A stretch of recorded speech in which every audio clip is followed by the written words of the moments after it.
Gentlemen, this is a different media day than maybe either of you have had in a while. You had some experience with this a couple of years ago in Miami.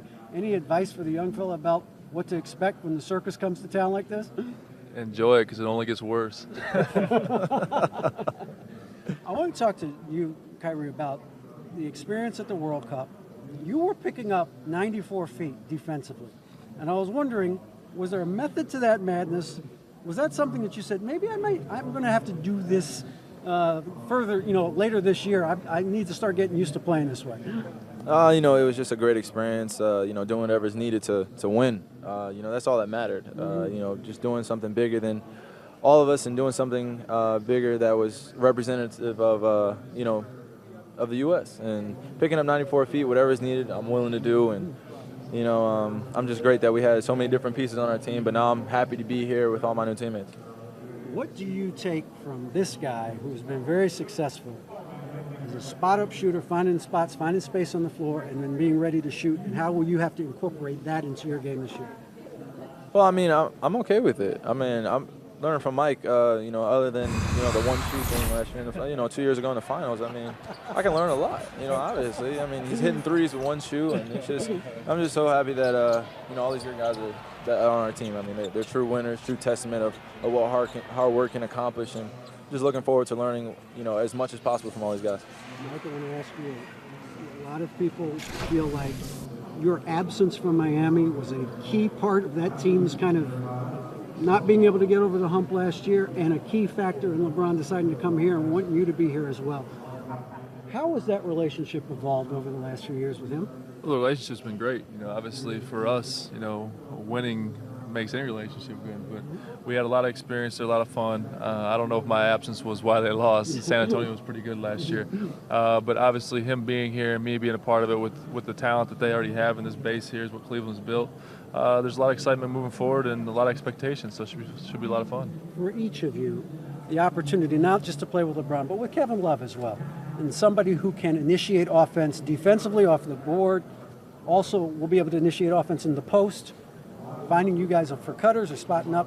How do you anticipate that will go, and what are some of the things that playing with him will bring to the table this year? Well, Kevin brings what he brings, 25 and 10, done it for a long time, but for me, just another guy that makes my job easier, which I love. So, I just can't wait to see, Kyrie and Kevin in pick and rolls, Kyrie and LeBron in pick and rolls, Kevin and LeBron in pick and rolls. That kind of stuff just opens the floor up and just makes everyone's job so much easier. So, anytime you add talent, guys that like Kevin too, who you don't really need to run plays for and still can be, a huge asset on the floor, those are guys that are hard to find. And to have him here with this team that we have and the talent level that we have should be a lot of fun.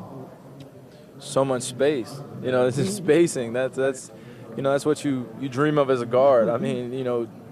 Everyone has to guard somebody now when they play us. We have so many different pieces, so many different options out there, and running pick and roll or any play, everyone has to be guarded. So adjustments throughout the game, they're going to make adjustments, and we'll have answers for them. With our bench or our starters, anything that's you can think of, we'll have adjustments for, and that's something that I've dreamt of for a long time, and I'm grateful to be a part of. I want to ask you about that.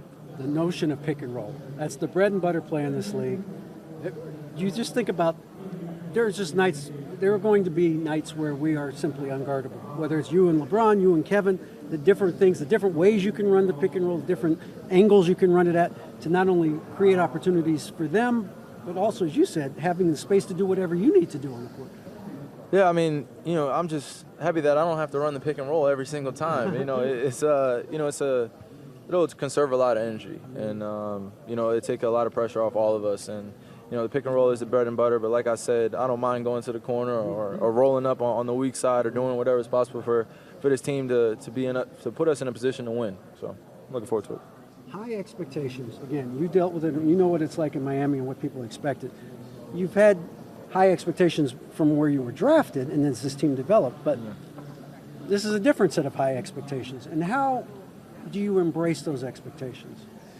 Oh, I embrace those expectations as I embrace my teammates, and that's wholeheartedly. And it's just, I've never been to the playoffs, which I'm okay to admit, but these guys know how to win, and it's going to take a lot of time for me to learn every single day the daily grind of being a winner every single day and having the target on your back. I've never been through that.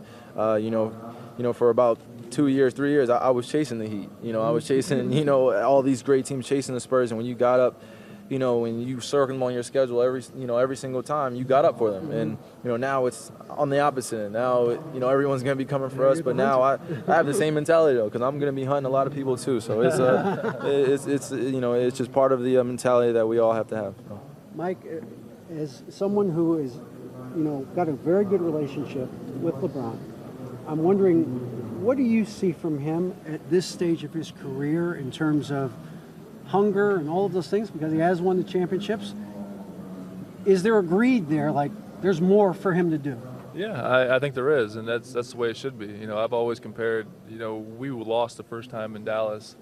It was horrible, right? But when you won it, you realize how great it was. And then the third time when we did it, you understood how bad it was, so then you're I guess how hungry you were to win it was even more. So to me, it's like the Pringles theory. Once you win a championship, you don't want to stop. And for him, he wants to keep doing that. He understands legacy. He understands where he's at, what he's done individually, what he's done on the team side.